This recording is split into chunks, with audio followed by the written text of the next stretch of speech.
내 동생이 맞고 왔다. 그날 내 삶은 송두리째 뒤집어졌다. 시댁에서 겪은 고통, 그 끔찍한 현실에 동생은 죽을 뻔했다.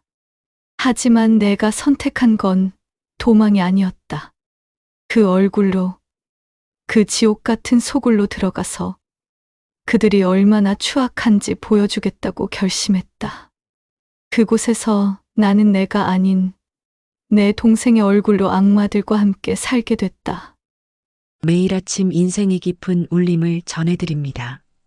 사연 들으시고 마음에 와닿았다면 좋아요와 구독 눌러주시고 함께 해주세요. 언제나 무료니까요. 언니, 언니. 새벽 2시 박하정은 현관문을 두드리는 소리에 잠에서 깼습니다. 누군가 미친 듯이 초인종을 연타하고 있었어요. 하정은 잠옷 차림으로 서둘러 현관으로 달려갔습니다. 누구세요? 언니 나야. 지정이야. 빨리 문 열어줘. 동생의 다급한 목소리가 들려왔습니다. 하정은 재빨리 도어락을 풀고 문을 열었어요. 그 순간 하정의 입에서 비명이 터져 나왔습니다. 아, 지정아. 지정의 얼굴 왼쪽이 시뻘겋게 부어 있었습니다. 입꼬리에서는 마른 피가 흘러내린 흔적이 있었고 눈가는 멍이 들어 퍼렇게 변해 있었어요. 머리카락은 엉망으로 헝클어져 있었고 옷도 찢어진 상태였습니다. 언니, 지정이 하정의 품에 쓰러지듯 안겼습니다. 온몸이 덜덜 떨리고 있었어요. 하정은 재빨리 지정을 집 안으로 끌어들이고 문을 잠갔습니다. 지정은 바닥에 주저앉으며 울음을 터뜨렸어요. 지정아, 이게 뭐야? 누가 이렇게 했어? 하정의 목소리가 떨렸습니다.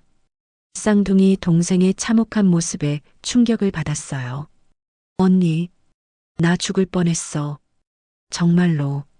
지정이 공포에 질린 목소리로 말했습니다. 6시간 전 40살 박하정은 자신의 원룸에서 평범한 저녁을 보내고 있었습니다. 프리랜서 그래픽 디자이너로 일하는 하정은 미혼이었어요.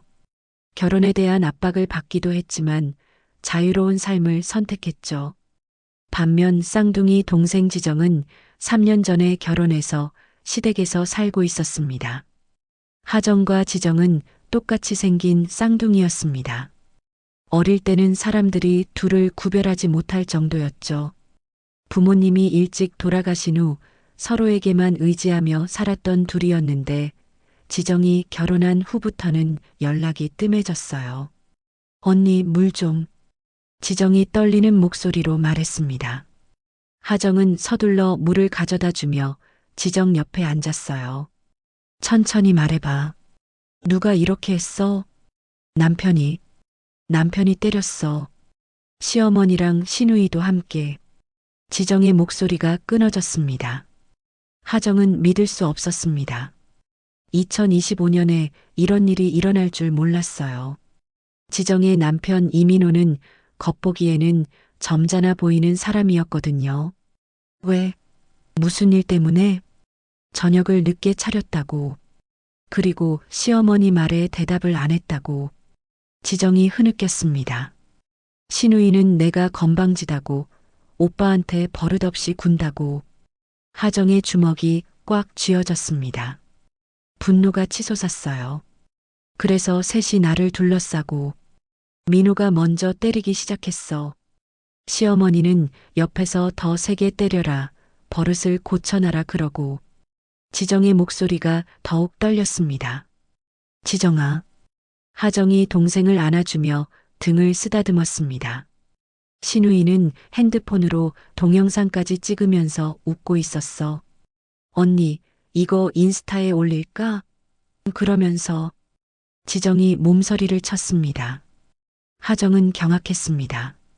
21세기에 이런 야만적인 일이 벌어지다니요.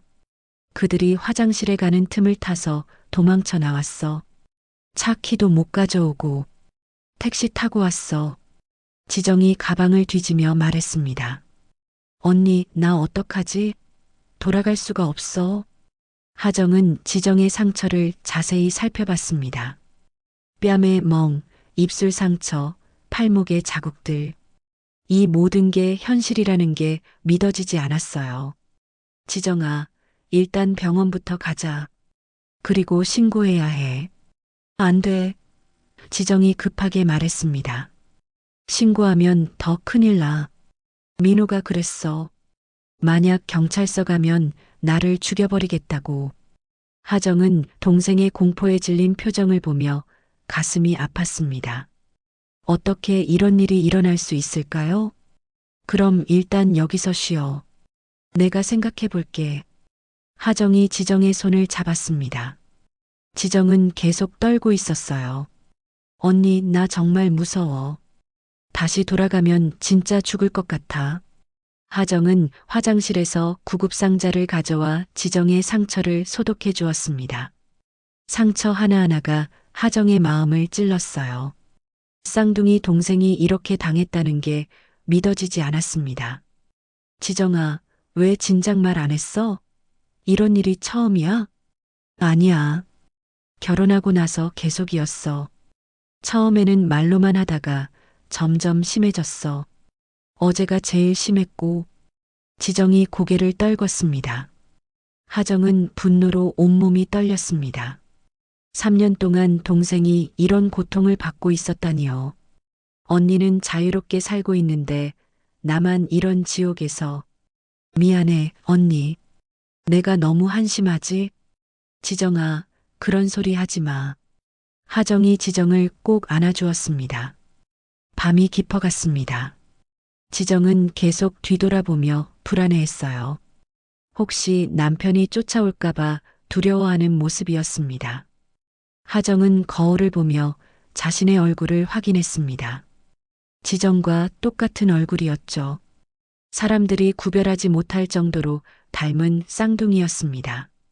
그때 하정의 머릿속에 한 가지 생각이 떠올랐습니다. 위험하지만 확실한 방법이었어요. 동생을 괴롭힌 그들에게 똑같이 갚아주는 방법 말입니다.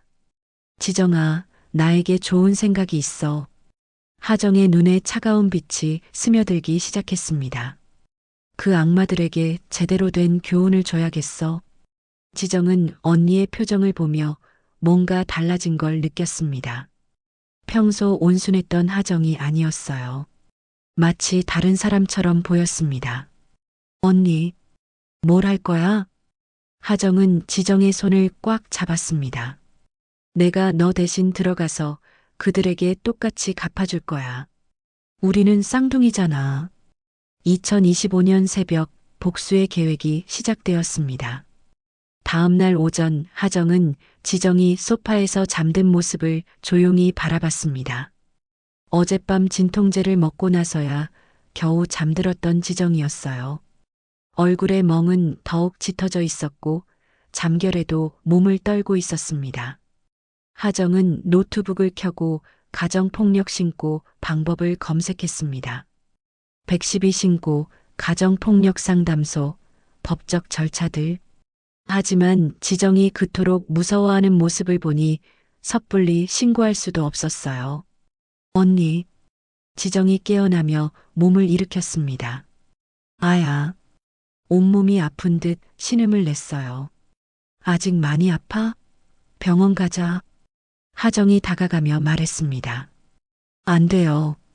병원 가면 기록이 남잖아. 민호가 찾을 수도 있어. 지정이 고개를 저었습니다. 하정은 한숨을 쉬었어요. 지정이 얼마나 무서워하는지 알 수 있었습니다. 지정아, 어젯밤에 못다한 얘기 해줄래? 그 사람들이 정확히 뭘 했는지 알아야 대책을 세우지. 지정은 잠시 망설이다가 입을 열었습니다. 언니, 사실 민호네 가족은 겉으로는 멀쩡해 보여. 민호는 대기업 다니고 시어머니는 아파트 부녀회장도 하고 시누이는 인플루언서야. 근데 집안에서는 완전 다른 사람들이었어. 하정은 집중해서 들었습니다. 결혼 첫날부터 이상했어. 시어머니가 나를 보더니 우리 며느리는 참 만만하게 생겼네 그러는 거야. 그때는 농담인 줄 알았는데 그 다음엔 신혼 첫 주부터 집안일을 다 나한테 시켰어. 아침 6시에 일어나서 시아버지 아침 차려드리고 시어머니 운동복 준비하고 시누이 도시락 싸주고 민호는 나를 전혀 도와주지 않았어. 지정의 목소리가 떨렸습니다. 처음에는 참았어. 새댁이니까 당연하다고 생각했거든. 근데 점점 심해졌어. 시어머니는 내가 뭘 해도 잘못했다고 했고 시누이는 새언니는 정말 무능하다 그러면서 SNS에 나를 조롱하는 글을 올렸어. 하정의 주먹이 꽉 쥐어졌습니다. 그리고 민호는 처음에는 때리지 않았어. 그냥 차갑게 무시했지. 내가 말을 걸어도 대답 안 하고 밖에서만 시간 보내고 그러다가 작년부터 손을 대기 시작했어. 왜 진작 말 안 했어? 언니는 자유롭게 잘 살고 있는데 내 때문에 걱정시키고 싶지 않았어. 그리고 부끄러웠어. 내가 너무 약하고 무능해서 이런 일을 당하는 것 같아서. 하정은 지정을 꼭 안아주었습니다. 그건 내 잘못이 아니야. 언니, 어젯밤에 말한 계획 진짜 할 거야? 지정이 불안한 표정으로 물었습니다. 그럼 우리는 쌍둥이잖아. 누구도 구별 못해. 하정이 결연한 표정으로 답했습니다. 하지만 위험해. 걸리면 큰일 나. 걸리지 않을 거야. 나한테 완벽한 계획이 있어.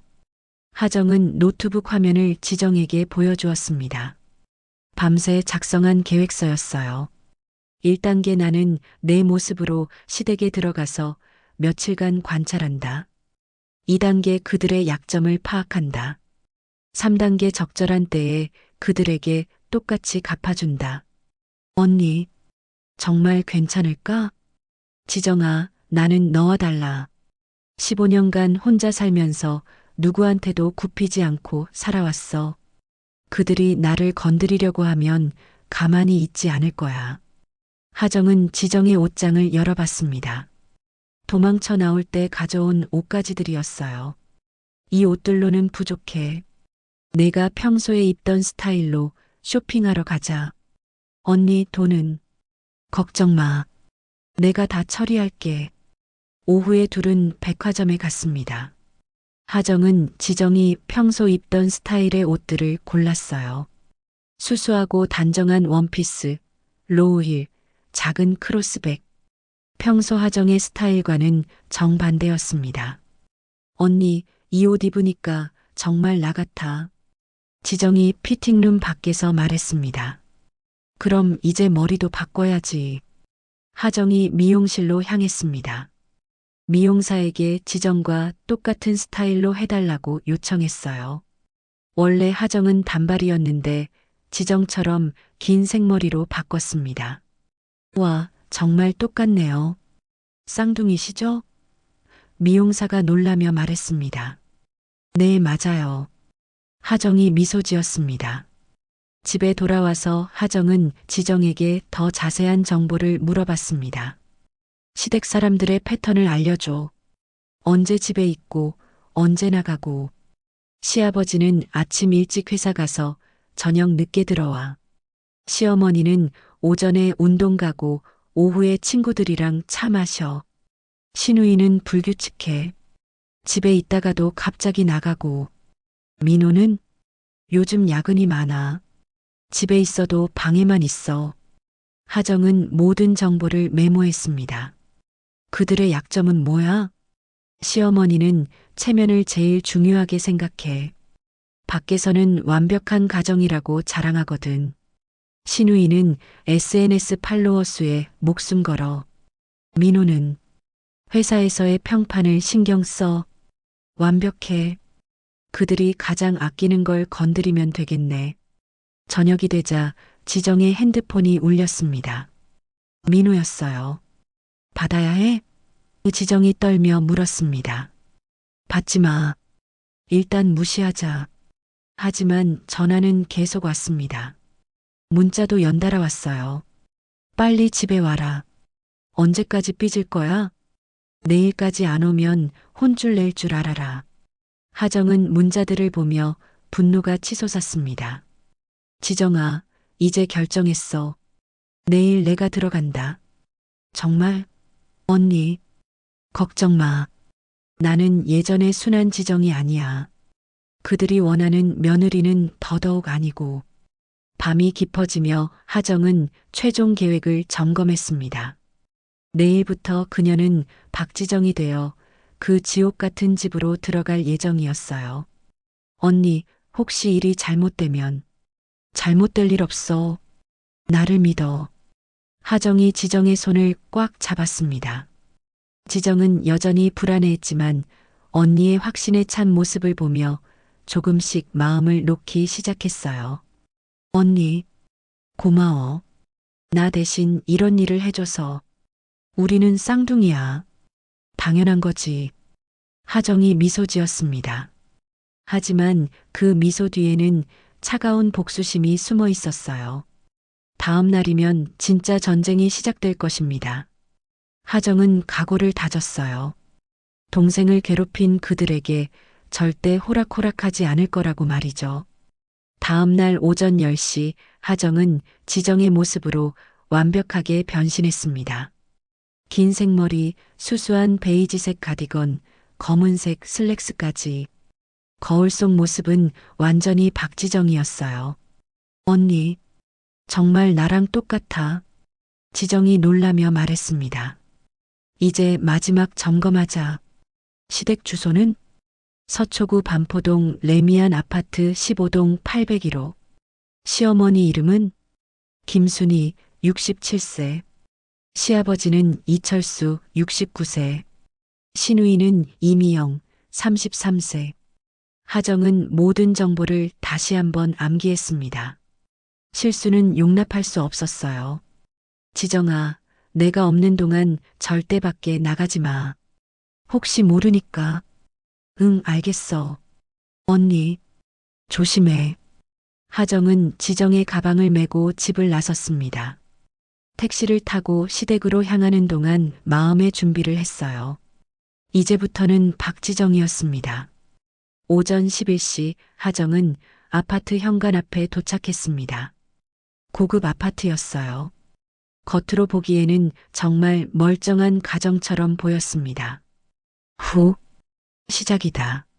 하정이 심호흡을 하고 엘리베이터를 탔습니다. 8층에서 내려 801호 앞에 섰습니다. 초인종을 누르자 곧 시어머니의 목소리가 들려왔어요. 누구야? 어머니, 지정이에요. 잠시 후 문이 열렸습니다. 김순희가 나타났어요. 60대 후반이지만 관리를 잘 받아서 젊어 보였습니다. 하지만 그 눈빛은 차가웠어요. 어머, 우리 며느리가 드디어 왔네. 어디서 놀다가 이제 와? 죄송해요. 언니 집에 있었어요. 언니 집? 순이의 눈이 날카로워졌습니다. 언니한테 뭘 말했어? 아무것도 안 했어요. 그냥 좀 쉬고 싶어서요. 순이는 하정을 위아래로 훑어봤습니다. 쉬고 싶다고? 집 나간 지 이틀이나 됐는데? 하정은 고개를 숙였습니다. 지정처럼 행동해야 했어요. 들어와. 아버지랑 미영이가 기다리고 있어. 거실로 들어가자 시아버지 이철수가 소파에 앉아 있었습니다. 신문을 보다가 하정을 흘깃봤어요. 왔구나. 요즘 며느리들은 참 버릇이 없어. 시누이 이미영이 방에서 나왔습니다. 스마트폰을 들고 있었어요. 어머, 새언니 왔네요? 어디서 뭘 하고 다녔는지 궁금했어요. 미영의 목소리에는 조롱이 섞여 있었습니다. 하정은 이들의 표정을 하나씩 관찰했습니다. 겉으로는 평범한 가족 같았지만 눈빛이 모두 차갑고 적대적이었어요. 미안해요. 갑자기 나가서. 미안하다고? 순이가 팔짱을 끼며 말했습니다. 미안하다고 되는 거야? 남편이 얼마나 걱정했는데? 하정은 속으로 웃었습니다. 걱정? 지정을 때린 놈이 걱정을 했다고요? 민호는 어디 있어요? 회사 갔지. 너 때문에 스트레스 받아서 일도 제대로 못하겠다고 하더라. 순이가 날카롭게 말했습니다. 미영이 스마트폰을 들며 말했습니다. 새언니, 이틀 동안 연락도 안 되고 그러니까 팔로워들이 걱정하더라고요. 혹시 뭔 일 있나 해서. 팔로워들이? 제가 인스타에 우리 가족 일상 많이 올리거든요. 새언니도 가끔 나오고 완벽한 가족 콘텐츠로 유명해요. 미영이 자랑스럽게 말했습니다. 하정은 이해했습니다. 이들이 체면을 얼마나 중시하는지 말이죠. 자, 이제 왔으니까 밀린 집안일부터 해야지. 순이가 냉장고를 가리켰습니다. 냉장고 정리하고 화장실 청소하고 저녁 준비까지 할 일이 많아. 평소 같으면 지정이 순순히 따랐을 거예요. 하지만 하정은 달랐습니다. 어머니, 제가 이틀 없었다고 해도 다른 사람들도 있잖아요. 왜 제가 혼자 다 해야 하나요? 순이의 표정이 변했습니다. 뭐라고? 지금 뭐라고 한 거야? 집안일은 같이 사는 사람들이 함께 해야 하는 거 아닌가요? 이철수가 신문을 내려놨습니다. 며느리가 갑자기 말이 많아졌네. 미영이 킥킥 웃었습니다. 어머, 새언니 많이 변했네요. 전에는 이런 말 안 했는데. 하정은 이들의 반응을 보며 지정이 얼마나 억압받고 살았는지 알 수 있었어요. 변한 게 아니라 당연한 말을 한 거예요. 당연한 말. 순이가 다가왔습니다. 며느리가 시어머니한테 그런 식으로 말하는 게 당연해? 2025년인데요. 며느리라고 해서 집 하인은 아니잖아요. 순이의 얼굴이 빨갛게 달아올랐습니다.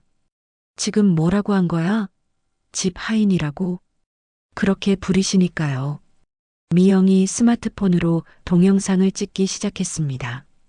와, 이거 대박. 새언니가 시어머니랑 싸우네요. 하정은 미영의 행동을 보며 분노가 치솟았습니다. 이 여자가 지정이 맞는 걸 동영상으로 찍었던 거군요. 미영 씨, 그거 끄세요. 왜요? 재밌는데요. 이런 거 좋아하는 사람들 많거든요. 하정이 다가가서 미영의 스마트폰을 빼앗으려 했습니다. 어머, 새언니가 지금 뭐 하는 거예요? 순이가 하정의 팔을 잡았습니다. 아, 너 지금 완전히 돌았구나. 손 떼세요. 하정이 차갑게 말했습니다. 뭐라고?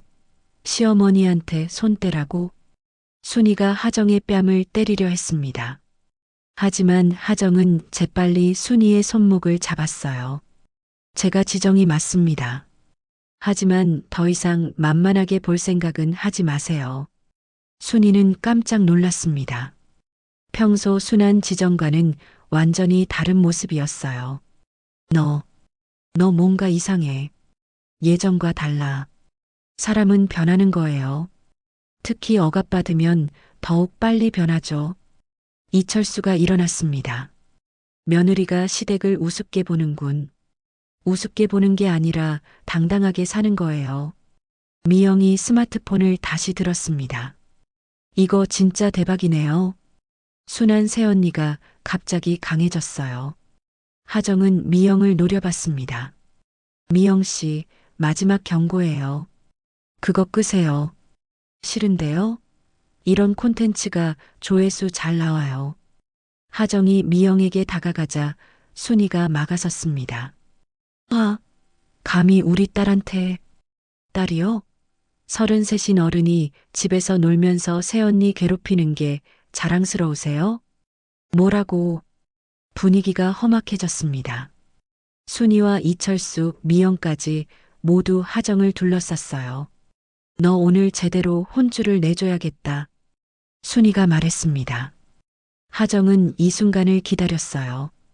이들의 진짜 모습을 확인하는 순간이었습니다. 혼쭐이요? 어떻게 내실 건데요?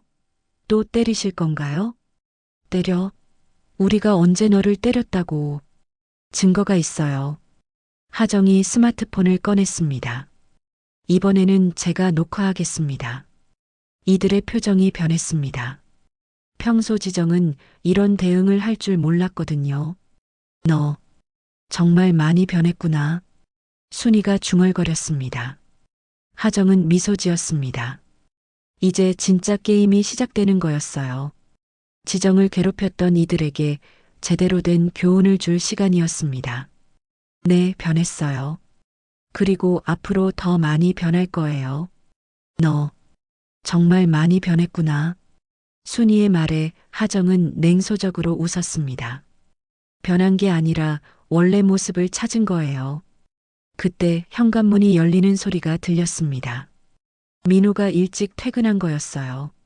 정장 차림의 민호가 거실로 들어왔는데 험악한 분위기를 감지했습니다.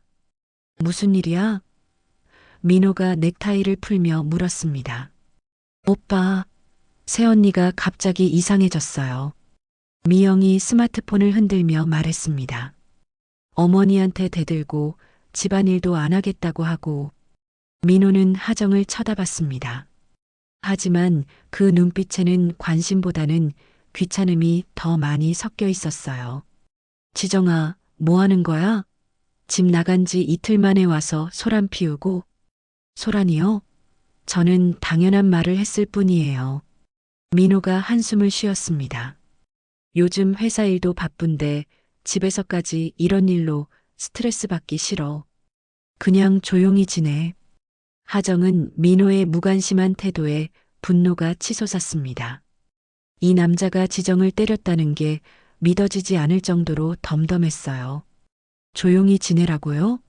당신 부모님이 저를 어떻게 대하는지 알면서도 엄마 아빠가 뭘 어떻게 했다고. 민호가 짜증난다는 듯이 말했습니다. 순이가 재빨리 끼어들었습니다. 아무것도 안 했어. 이 애가 갑자기 이상해진 거야. 이상한 게 아니라 더 이상 참지 않겠다는 거예요. 하정이 목소리를 높였습니다. 민호가 하정을 노려봤습니다. 지정아, 지금 나한테 소리 지르는 거야? 네, 맞아요. 소리 지르는 거예요. 민호의 표정이 차가워졌습니다. 하정은 이 순간을 기다렸어요. 민호의 진짜 모습을 보고 싶었거든요. 방으로 와. 민호가 낮은 목소리로 말했습니다. 싫어요. 여기서 얘기해요. 지정아. 민호가 하정의 팔을 잡았습니다. 그 순간 하정은 민호의 손을 뿌리쳤어요. 손대지 마세요. 거실이 조용해졌습니다. 모두가 하정을 쳐다봤어요. 평소 지정이라면 절대 할 수 없는 행동이었거든요. 민호의 눈빛이 위험해졌습니다. 너 지금 뭐 하는 거야? 당연한 거 하는 거예요. 저도 사람이에요. 순이가 불안해하며 민호를 말렸습니다. 민호야, 일단 진정해.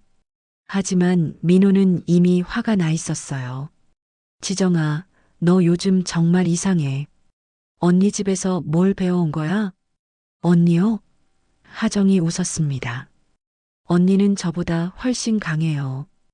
혼자서도 잘 살고 있거든요. 그래. 그럼 언니처럼 혼자 살고 싶으면 나가면 돼. 좋아요. 그럴게요. 하정이 가방을 들자 순이가 당황했습니다. 아, 어디 가는 거야? 언니 집으로 갈 거예요. 영원히요.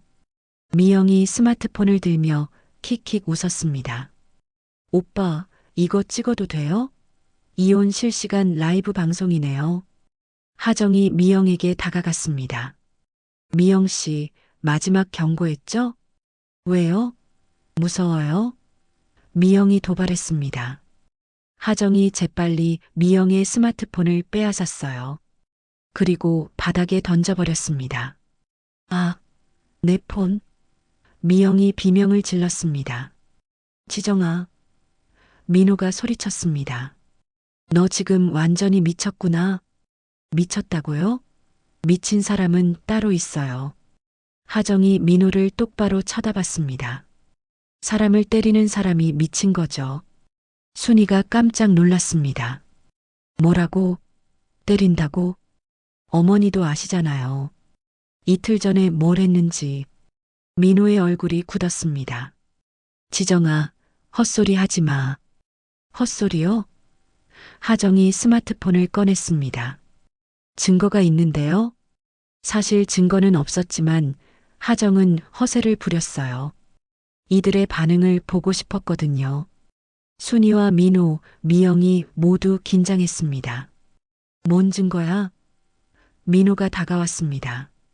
궁금하면 경찰서에서 확인하세요. 너 설마 신고했어? 순이가 떨리는 목소리로 물었습니다. 하정은 대답하지 않았어요. 침묵이 더 효과적이었거든요. 미영이 부서진 스마트폰을 주워들며 울상을 지었습니다. 오빠, 새언니 때문에 내 폰이. 닥쳐. 민호가 미영에게 소리쳤습니다. 그리고 하정에게 다가왔어요. 지정아, 정확히 뭘 했는지 말해. 왜요? 무서워서요? 민호가 하정의 어깨를 잡았습니다. 지금 장난하는 거야? 장난요? 하정이 민호의 손을 다시 뿌리쳤습니다. 이것도 장난인가요? 하정이 민호의 정강이를 발로 찼어요. 민호가 아픔에 비틀거렸습니다. 아야, 너 정말 저한테 함부로 손대지 마세요. 다음엔 더 아플 거예요. 순이가 놀라서 하정을 말렸습니다. 지정아, 내가 지금 뭐 하는 거야? 자기 방어요. 2025년에는 여자도 자기를 지킬 권리가 있어요. 민호가 화가 나서 하정에게 다시 다가왔습니다. 하지만 하정은 전혀 무서워하지 않았어요. 민호 씨, 저를 또 때리려고 하세요?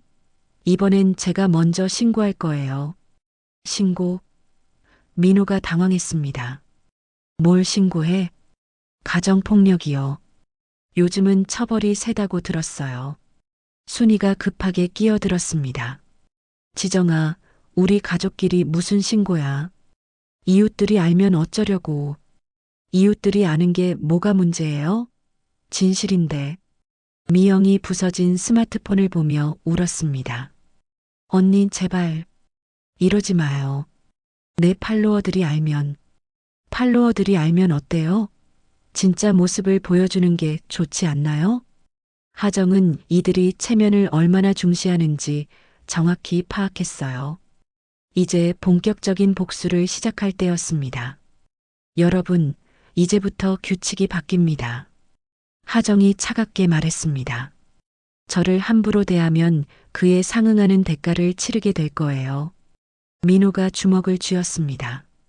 지정아, 너 지금 뭐요? 때리려고 하세요? 해보세요. 이번엔 제가 가만히 있지 않을 거예요. 순이가 민호를 말렸습니다. 민호야, 진정해. 이웃들이 들을까봐. 하정은 이들의 약점을 완벽히 파악했어요. 체면, 평판, SNS. 이 모든 걸 무너뜨려 주겠다고 다짐했습니다. 앞으로 저는 예전의 순한 지정이 아니에요. 하정이 선언했습니다. 각자 조심하세요. 4챕터를 완료했습니다. 다음 5챕터를 이어서 작성하시겠습니까? 그날 밤 하정은 민호의 방에서 잠을 자는 척하며 시댁 사람들의 움직임을 관찰했습니다. 민호는 소파에서 잤어요. 하정이 같은 방에서 자는 걸 거부했거든요. 새벽 2시쯤 하정은 조용히 일어나 집안을 둘러봤습니다. 시댁 사람들의 약점을 찾기 위해서였어요. 순이의 방에서는 코 고는 소리가 들렸고 미영은 부서진 스마트폰 때문에 새 폰을 주문하느라 늦게까지 깨어 있었습니다. 하정은 거실에 있는 순이의 가방을 뒤져봤어요. 그 안에서 놀라운 걸 발견했습니다. 여러 장의 보험 계약서가 있었어요. 이게 뭐지? 하정이 서류들을 자세히 봤습니다. 지정 명의로 된 생명보험이 무려 5개나 있었어요. 총 보험금이 10억 원에 달했습니다. 모두 결혼 후에 가입한 것들이었고 수익자는 모두 민호였어요. 더 충격적인 건 상해보험까지 3개나 추가로 들어있다는 것이었습니다. 사고사 시 20억, 자살 시에도 15억이 지급되는 조건이었어요. 이것들이 지정을 죽이려고 한 거구나. 하정은 소름이 돋았습니다. 하정은 시아버지 이철수의 서재도 뒤져봤어요. 서랍 깊숙이 숨겨진 USB와 함께 충격적인 서류를 발견했습니다. 지정 명의로 받은 대출 서류들이었어요. 총 8억 원의 대출을 받아놓고 지정이 죽으면 보험금으로 모든 걸 정리할 계획이었던 거예요. 지정의 도장과 서명을 위조해서 만든 서류들이었습니다. USB를 노트북에 연결해 보니 더욱 충격적인 내용들이 나왔어요.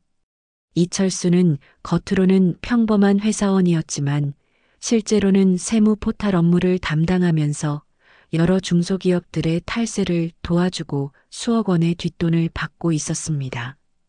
그리고 가장 소름 끼치는 건 지정 제거 계획이라는 폴더였어요. 지정을 사고사로 위장해서 죽이는 구체적인 계획이 담겨 있었습니다. 1단계 지속적인 폭행으로 정신적 충격 가하기, 2단계 우울증 유도 후 자살 충동 만들기, 3단계 사고사 위장 마이너스 계단에서 밀기 또는 가스 중독.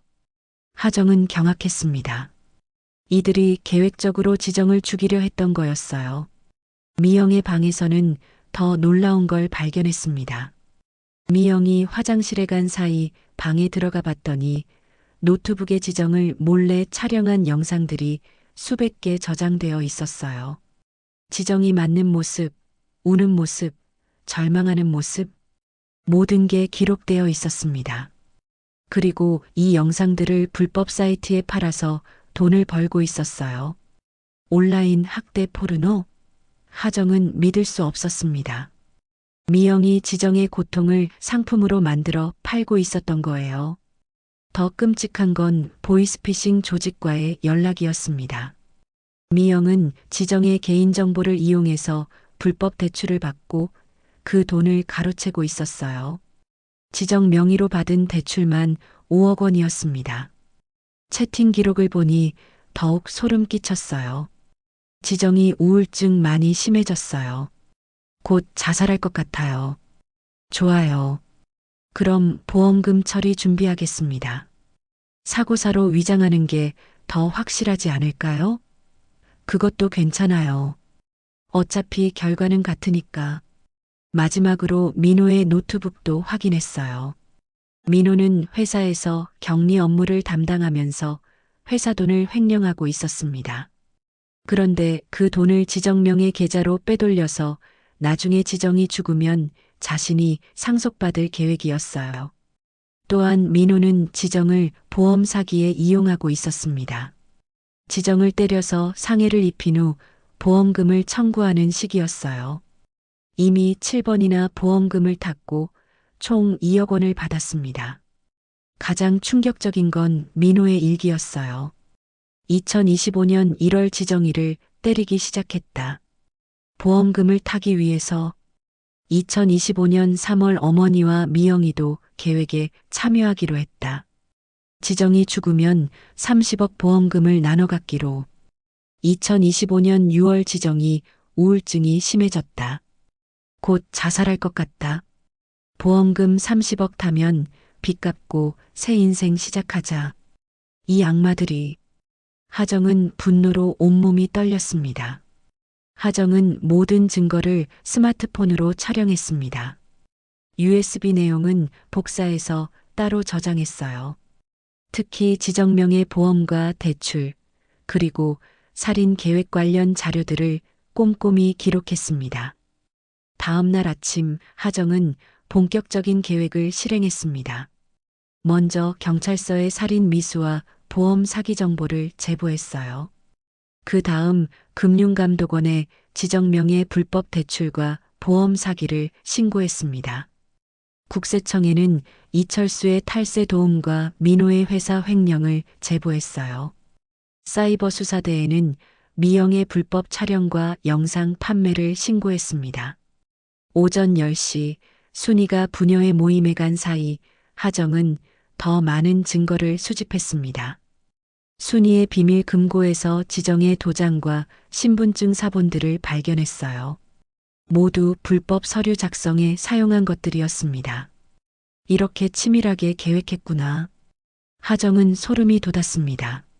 1시간 후 미영이 새 스마트폰을 받고 확인해 보더니 얼굴이 창백해졌습니다. 불법 사이트 계정들이 모두 차단된 거였어요. 동시에 민호 회사에서도 급한 전화가 왔습니다. 민호 씨, 당장 회사로 오세요. 금융감독원에서 조사관이 나왔어요. 순이에게도 경찰서에서 연락이 왔습니다. 김순희 씨, 보험 사기 혐의로 조사받으실 일이 있습니다. 가족 모두가 패닉 상태에 빠졌습니다. 하지만 하정은 만족스러웠어요. 지정을 죽이려던 악마들의 계획이 모두 무너지기 시작한 거였으니까요. 이게 우연의 일치일 리가 없어. 순이가 하정을 의심했습니다. 너지? 내가 신고한 거지? 하정이 냉소적으로 웃었습니다. 지정을 죽여서 30억을 차지하려던 계획이 들통났네요. 순이의 얼굴이 새하얗게 변했습니다. 너, 어떻게 알았어? 모든 증거를 다 봤거든요. 보험금 30억, 불법 대출 13억. 정말 치밀하게 계획했더라고요. 하지만 그때 예상치 못한 일이 일어났습니다. 순이가 갑자기 하정의 머리채를 잡은 거예요. 너 지금까지 연기한 거지? 너는 지정이가 아니야. 하정은 깜짝 놀랐습니다. 뭔 소리예요? 지정이는 이렇게 못해. 너무 달라. 순이가 소리쳤습니다. 너 도대체 누구야? 미영도 의심스러운 눈으로 하정을 봤어요. 맞아요. 새언니 같지 않아요. 말투도 다르고 행동도 완전 달라요. 하정은 당황했습니다. 들키면 안 됐는데. 어머니, 무슨 소리세요? 저 지정이에요. 아니야. 지정이한테 전화해봐. 순이가 집 전화기를 들었습니다. 그 순간 하정의 스마트폰이 울렸습니다. 지정에게서 온 급한 전화였어요. 언니, 큰일 났어. 민호가 집으로 오고 있어. 지정의 다급한 목소리가 들렸습니다. 정체가 들통났나 봐. 순이와 미영이 전화 내용을 들었습니다. 역시 너는 지정이가 아니야. 순이가 소리쳤습니다. 쌍둥이 언니지. 하정은 완전히 들통났습니다. 계획이 무너지기 시작했어요. 어머니, 당장 나가. 아니면 경찰 불러. 순이가 협박했습니다. 그때 현관문이 열렸습니다. 민호가 회사에서 급하게 돌아온 거였어요. 그리고 그 뒤에는 하정이 놀랐습니다. 진짜 지정이 민호와 함께 들어온 거였어요. 언니, 지정이 창백한 얼굴로 말했습니다. 미안해. 민호가 협박해서. 하정은 배신감에 충격을 받았습니다. 지정이 민호 편을 든 거였어요. 지정아, 너. 민호가 하정을 노려봤습니다. 이제 게임 끝이야.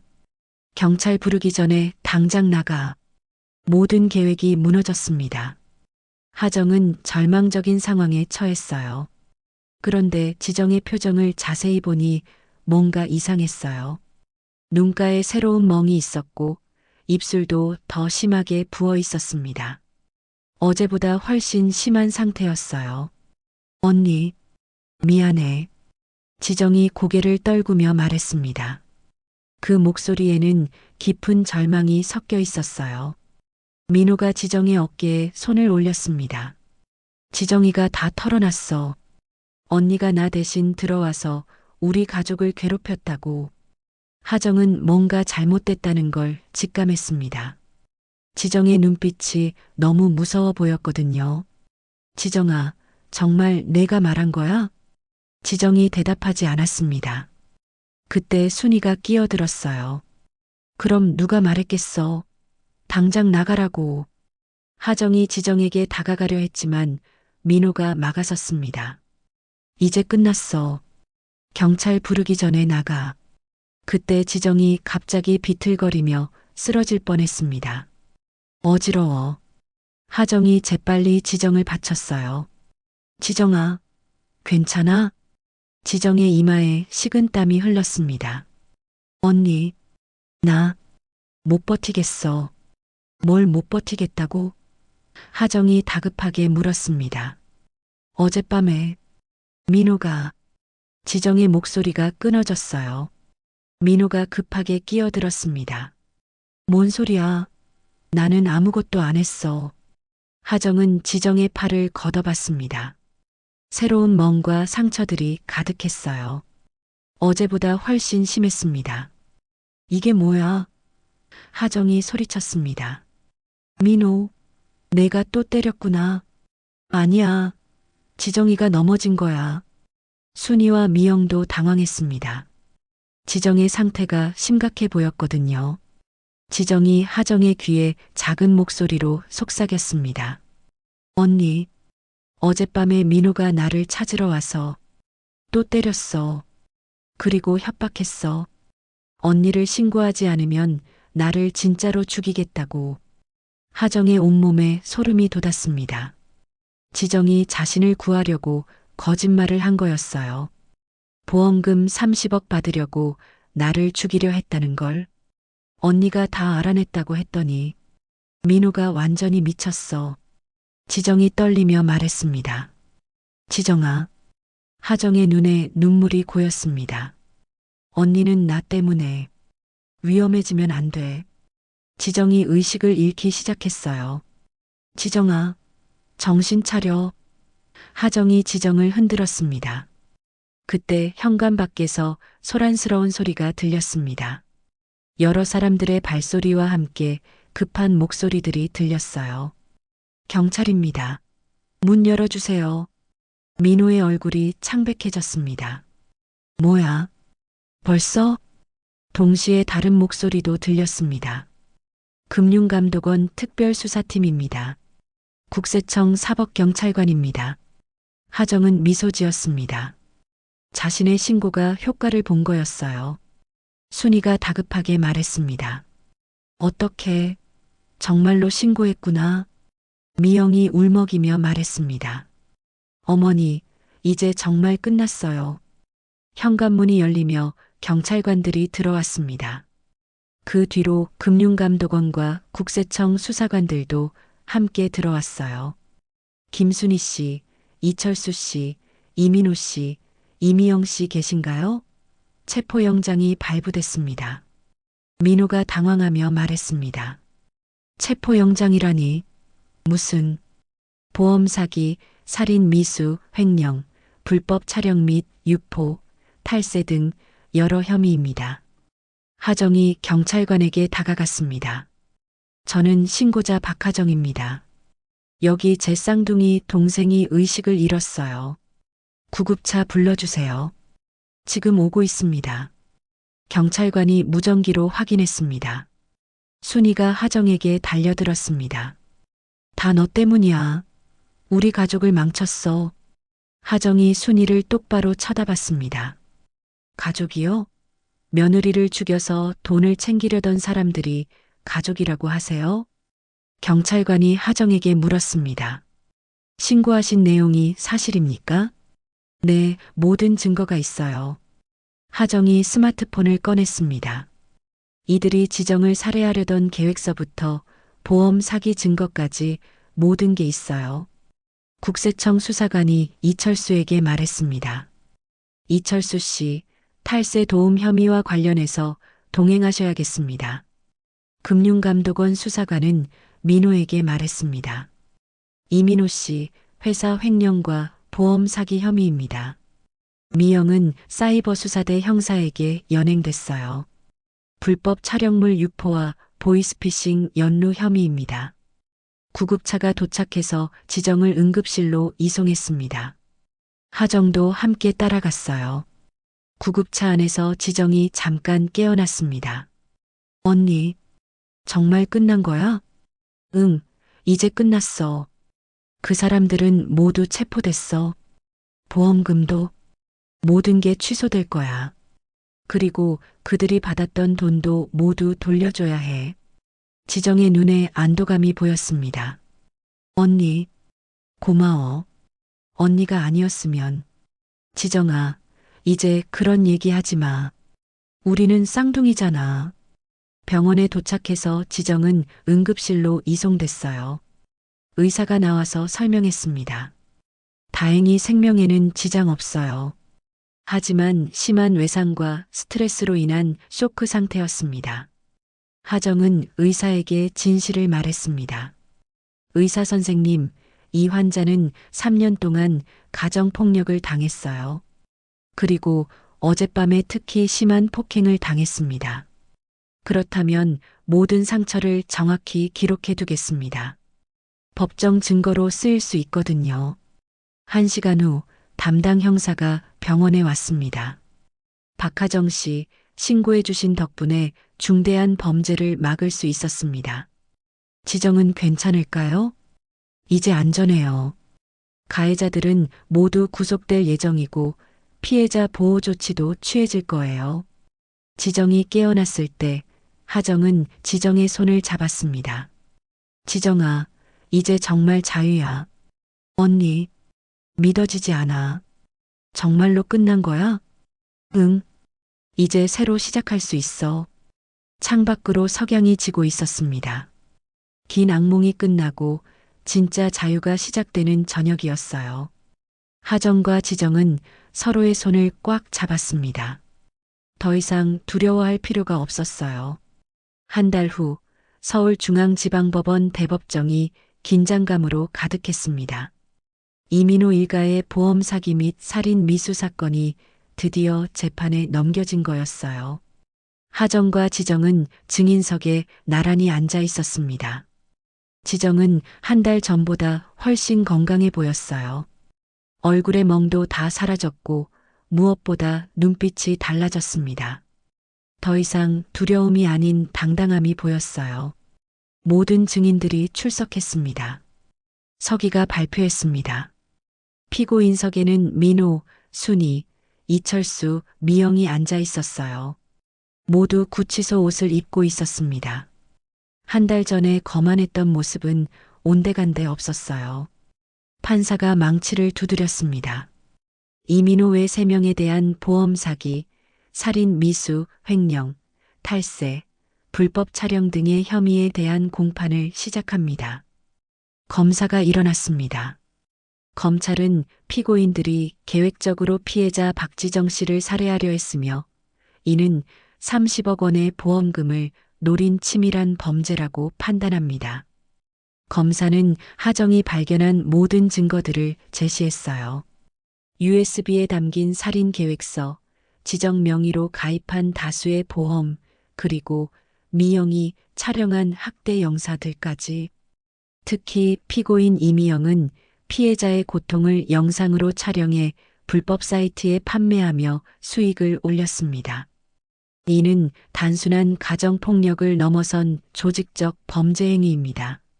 민호의 변호사가 일어났습니다. 저희 의뢰인은 모든 혐의를 부인합니다. 이는 가족 간의 단순한 다툼이었을 뿐입니다. 하지만 검사가 준비한 증거들은 압도적이었어요. 증거 1번을 확인해 주시기 바랍니다. 검사가 대형 스크린을 가리켰습니다. 이철수의 USB에서 발견된 지정 제거 계획 문서가 나타났어요. 법정이 조용해졌습니다. 피고인들의 얼굴이 창백해졌어요. 1단계 지속적인 폭행으로 정신적 충격 가하기, 2단계 우울증 유도 후 자살 충동 만들기, 3단계 사고자 위장. 검사가 문서를 읽어갔습니다. 방청석에서 웅성거리는 소리가 들렸습니다. 이런 치밀한 살인 계획을 세운 것에 모두가 충격받았어요. 증거 2번입니다. 이번에는 민호의 일기가 스크린에 나타났습니다. 2025년 1월 지정일을 때리기 시작했다. 보험금을 타기 위해서. 민호가 고개를 떨궜습니다. 변명할 여지가 없었어요. 판사가 지정을 불렀습니다. 피해자 박지정 씨, 증언대로 나와주시기 바랍니다. 지정이 천천히 일어났습니다. 하정이 지정의 손을 꽉 잡아줬어요. 힘내, 지정아. 이제 진실을 말할 때야. 지정이 증언대에 섰습니다. 한 달 전과는 완전히 다른 모습이었어요. 당당하고 자신감이 넘쳤습니다. 저는 박지정입니다. 3년 동안 저는 지옥에서 살았습니다. 지정의 목소리가 법정에 울려 퍼졌어요. 결혼 첫날부터 시댁 식구들은 저를 괴롭혔습니다. 처음에는 말로만 하다가 점점 심해졌어요. 남편 이민호는 저를 때리기 시작했고 시어머니 김순희는 그걸 보며 더 세게 때려라고 했습니다. 민호가 고개를 들지 못했어요. 시누이 이미영은 제가 맞는 모습을 동영상으로 찍어서 온라인에 팔았습니다. 제 고통이 그들에게는 돈벌이 수단이었어요. 방청석에서 한숨소리가 들렸습니다. 저는 그때까지도 몰랐어요. 그들이 저를 죽여서 보험금을 타려고 했다는 걸. 지정의 목소리가 떨렸습니다. 만약 제 쌍둥이 언니가 나타나지 않았다면 저는 지금 이 자리에 있을 수 없었을 거예요. 아마 죽었을 거예요. 하정의 눈에 눈물이 고였습니다. 판사가 민호에게 물었습니다. 피고인 이민호 씨, 피해자의 증언에 대해 어떻게 생각하십니까? 민호가 떨리는 목소리로 대답했습니다. 저는 사실대로 말하세요. 검사가 목소리를 높였습니다. 민호가 무너졌습니다. 맞습니다. 모든 게 사실입니다. 저희가 잘못했습니다. 순이도 울면서 말했어요. 미안해요, 지정아. 정말 미안해요. 하지만 지정은 더 이상 그들의 사과를 받아주지 않았습니다. 3년 동안 저를 괴롭히고 죽이려고 했으면서 이제 와서 미안하다고요? 그걸로 끝인가요? 법정이 조용해졌습니다. 미영이 흐느끼며 말했습니다. 새언니, 아니, 지정씨. 정말 몰랐어요. 그냥 재미있어서 한 거였어요. 재미있어서? 지정이 차갑게 말했습니다. 사람의 고통이 재미있었다고요? 검사가 최종 변론을 했습니다. 이 사건은 단순한 가정폭력이 아닙니다. 계획적이고 조직적인 살인 미수 사건입니다. 피고인들은 최고형을 받아야 마땅합니다. 변호사들이 선처를 호소했지만 증거가 너무 명확했어요. 이 시간 후 판사가 최종 판결을 내렸습니다. 피고인 이민호는 살인 미수, 보험 사기, 횡령 등의 혐의로 징역 15년을 선고합니다. 민호가 주저앉았습니다. 피고인 김순희는 살인 미수 공모, 보험 사기 공모 등의 혐의로 징역 10년을 선고합니다. 순희가 울음을 터뜨렸어요. 피고인 이철수는 탈세, 살인 미수 공모 등의 혐의로 징역 8년을 선고합니다. 피고인 이미영은 불법 촬영, 유포, 보이스피싱 등의 혐의로 징역 5년을 선고합니다. 모든 판결이 끝났습니다. 법정을 나오며 지정이 하정에게 말했습니다. 언니 정말 끝났구나. 응, 이제 진짜 끝났어. 법원 앞에서 기자들이 몰려들었어요. 이 사건을 어떻게 발견하게 되셨나요? 하정이 마이크 앞에 섰습니다. 저는 쌍둥이 동생을 구하고 싶었을 뿐입니다. 하지만 그 과정에서 더 큰 진실을 발견했어요. 세상에는 도움이 필요한 사람들이 많다는 걸 알게 됐습니다. 지정도 마이크를 잡았습니다. 저와 같은 피해자들에게 말하고 싶어요. 혼자가 아니라는 걸, 반드시 도움을 받을 수 있다는 걸 알아주세요. 그날 저녁 둘은 조용한 카페에 앉았습니다. 언니 고마워. 언니가 아니었으면 나는. 지정아, 이제 그런 말 하지 마. 우리는 가족이야. 지정이 웃으며 고개를 끄덕였습니다. 이제 정말 새로 시작할 수 있겠어. 창밖으로 도시의 불빛들이 반짝이고 있었습니다. 긴 싸움이 끝나고 진짜 자유를 얻은 밤이었어요. 1년 후, 언니, 이 디자인 어때? 지정이 노트북 화면을 하정에게 보여줬습니다. 하정은 지정이 만든 가정폭력 피해자 지원 사이트 디자인을 자세히 봤어요. 따뜻하면서도 전문적인 느낌의 디자인이었습니다. 완벽해. 정말 많이 늘었다. 하정이 엄지를 치켜들었습니다. 둘은 이제 함께 새출발 지원센터라는 비영리 단체를 운영하고 있었어요. 하정은 그래픽 디자인과 상담을, 지정은 온라인 운영과 법률 지원을 담당했습니다. 쌍둥이의 호흡이 완벽했죠. 1년 전만 해도 상상도 못했어. 내가 이런 일을 할 수 있을 거라고. 지정이 만족스럽게 말했습니다. 하정은 지정의 변화에 여전히 놀랐어요. 예전에 위축되고 소심했던 모습은 완전히 사라졌습니다. 이제는 당당하고 자신감 넘치는 여성이 되어 있었어요. 법정에서 증언했던 그 용기가 지정을 완전히 바꿔놓았죠. 그럴 수밖에 없지. 진짜 자유를 찾았으니까. 하정이 웃으며 말했습니다. 지정의 이혼은 재판 직후 바로 성사됐어요. 민호가 15년형을 받으면서 모든 재산도 피해 배상금으로 지정에게 넘어왔습니다. 30억 원의 보험금도 모두 취소됐고 민호 일가가 그동안 빼돌린 돈들도 전부 환수됐죠. 언니, 오늘 상담 예약이 몇 건이나 있지? 지정이 달력을 확인하며 물었습니다. 5건. 모두 20대와 30대 초반이래. 하정이 상담 자료를 정리하며 말했습니다. 요즘 젊은 분들 상담이 정말 많아졌어. 지정의 표정이 안타까워졌어요. 그래도 예전보다는 빨리 도움을 요청하는 편이야. 우리 사례가 알려지면서 용기를 얻는 사람들이 많아진 것 같아. 실제로 하정과 지정의 이야기는 전국적으로 큰 반향을 일으켰어요. 다큐멘터리로도 제작됐고 여러 방송 프로그램에서 인터뷰 요청이 쇄도했습니다. 하지만 둘은 상업적인 활동보다는 실질적인 도움에 집중했어요. 오후 2시 첫 번째 상담자가 왔습니다. 25세 여성이었어요. 안녕하세요. 온라인에서 하정님, 지정님 이야기 봤어요. 여성이 떨리는 목소리로 말했습니다. 편하게 앉으세요. 천천히 말해도 돼요. 지정이 따뜻하게 미소 지었습니다. 저도 비슷한 상황이에요. 남자친구가 처음에는 좋았는데 동거를 시작하면서 점점 이상해졌어요. 하정과 지정은 이 시간 동안 여성의 이야기를 들어줬습니다. 그리고 구체적인 해결 방법들을 제시했어요.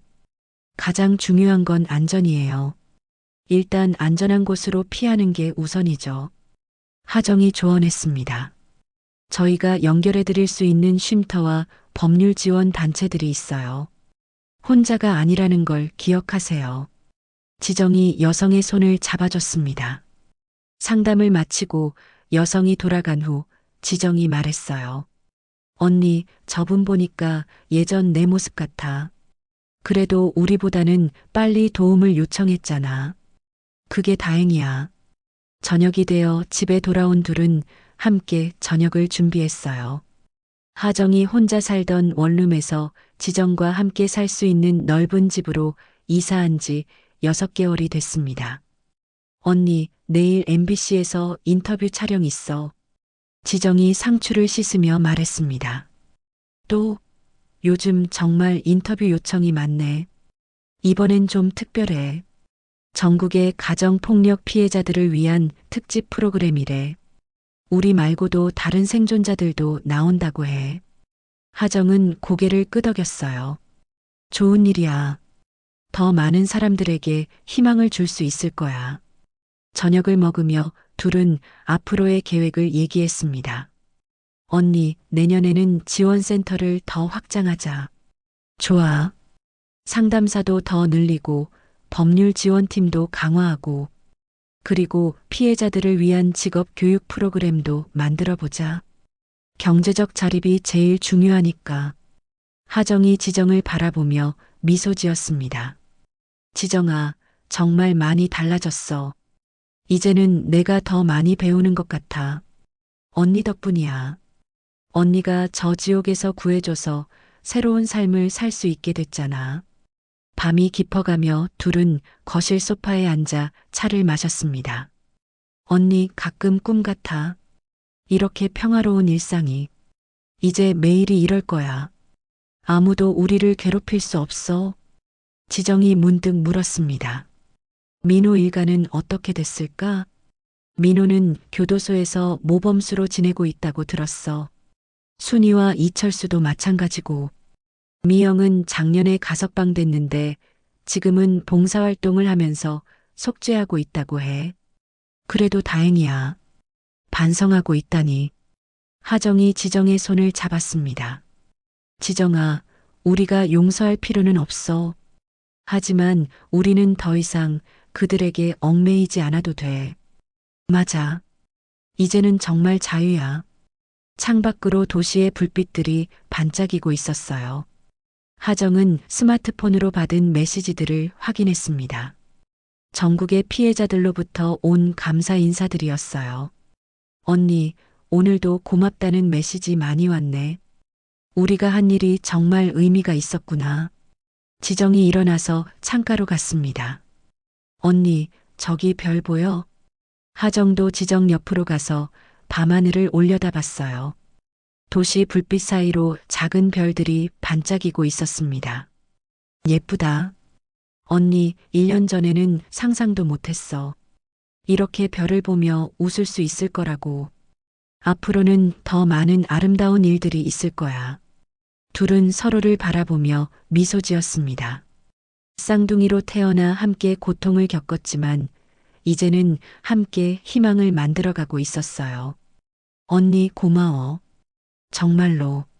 나도 고마워, 지정아. 내가 있어서 내 인생도 더 의미 있어졌어.